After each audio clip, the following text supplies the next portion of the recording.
Hi everyone, this is Shaina. I just did the Tale of Meshka the Kvetch for the story, so go watch that if you didn't. And this is going to be on the Parsha.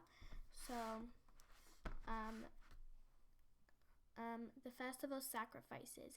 Besides the 2 daily sacrifices that had to be brought in the Mishkan, God told Moses about all the festival sacrifices the people had to bring. There was a sacrifice that had to be brought on Shabbat and another on the new moon. Each day of the 7 days of Passover, sacrifices had to be brought. On the first and 7th day of Passover, no work was allowed to be done by the people. On Shavuot, a sacrifice had to be brought, and no work was allowed to be done by the people. On Rosh Hashanah and Yom Kippur, a sacrifice had to be brought too, and no work could be done. All 7 days of Sukkot, sacrifices had to be brought. No work could be done on the first day. Shemini Atzeret was celebrated 8 days after Sukkot began. A sacrifice had to be brought, and no work could be done. Making a promise to God. If a man promises or swears to do something or to keep away from something, he must keep his word. Whatever comes out of his mouth, he must do. The battle against Midian. God told Moses to attack Midian. They had brought idol worship to the children of Israel, and that was a terrible thing to do. Pinchas took an army of 12,000 men, sounded the trumpets, and attacked Midian. They destroyed all the idol worshippers. Then, when the army returned, Moses had them divide in half everything that they had taken from the people of Midian. The army kept one half, and the other half was divided among the rest of the people. The army gave some of what they captured to the Kohanim. The people gave some of what they received to the Leviim. How cooking utensils become kosher. Many soldiers brought back plates and pots and pans from the homes of the people of Midian. These utensils were made of either gold, silver, copper, iron, tin, or lead. Since utensils used to cook or serve in may have non-kosher food in them, the children of Israel couldn't eat from these utensils until they did the following. If the utensil had been used for broiling non-kosher food, the utensil had to be heated with fire until it became white hot. That way, anything non-kosher would be burned out of it. If the utensil had been used for boiling non-kosher food, it had to be filled with water and heated until the water boiled over. 2.5 tribes settled down. The tribe of Reuben, the tribe of Gad, and half of the tribe of Manasseh liked the land of the Amori, the land of Sichon and Og. They had a lot of cattle and sheep, and this was a good grazing land.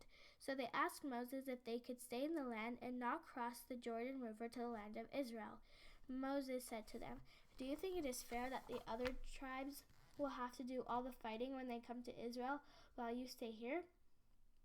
When they see you living quietly here, the other tribes won't want to go on. You're behaving just like the spies who tried to prevent the people from going to the land of Israel. Remember what happened to them and to all the people who listened to them." The leaders of the tribes of Gad and Reuben explained what they meant. "We will just leave our families and our cattle here," they said, "but we will go with you to the land of Israel to fight with the other tribes." Moses was happy with this answer, and he helped them settle their families in the cities that had once belonged to the Amorites, sending the Canaanites away. In the 40th year of their wandering through the desert, Moses wrote down all the 42 steps they had made since they left Egypt. God told Moses to tell the people that when they crossed the Jordan River into the land of Israel, they must send away all the Canaanite people who lived there. The Canaanites were idol worshippers, and all their idols had to be destroyed. If they don't drive out the Canaanites, God said, they will drive you out, the borders of the land of Israel. In order to divide the land among the 9.5 tribes that did not have land yet, God told the people what the borders of the land of Israel were to be. Southern border, the desert of Zin, the edge of the Dead Sea, Atzmon, the Mediterranean Sea. Northern border, the Mediterranean Sea, Mount Hor, Zedad, Hazarenan. Eastern border, Hazarenan, Riblah, the Kinneret, the Jordan River, the Dead Sea. Western border, the Mediterranean Sea. Cities of refuge. When the children of Israel entered the land, they would have to build cities for the Levites. Altogether, 48 cities for the Levites would have to be built. Each tribe was to get some of its land to build the cities.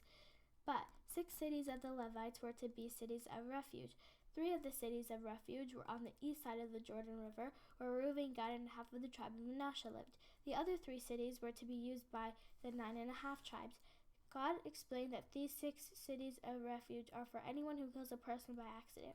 If a person killed someone by accident, he could run to one of these 6 cities and he would be safe. No one who wanted to get back at him for what he did could hurt him. He would have to live in the city until the Kohen Gadol died. Then he could go home, living in Israel. God told Moses to tell the people that they have to conquer the land of Israel. Once they did that, the entire land would be divided into 12 portions. The tribe with more people will receive more land than the tribes with fewer people. In this way, all the families in the tribes will receive an equal portion. So that was the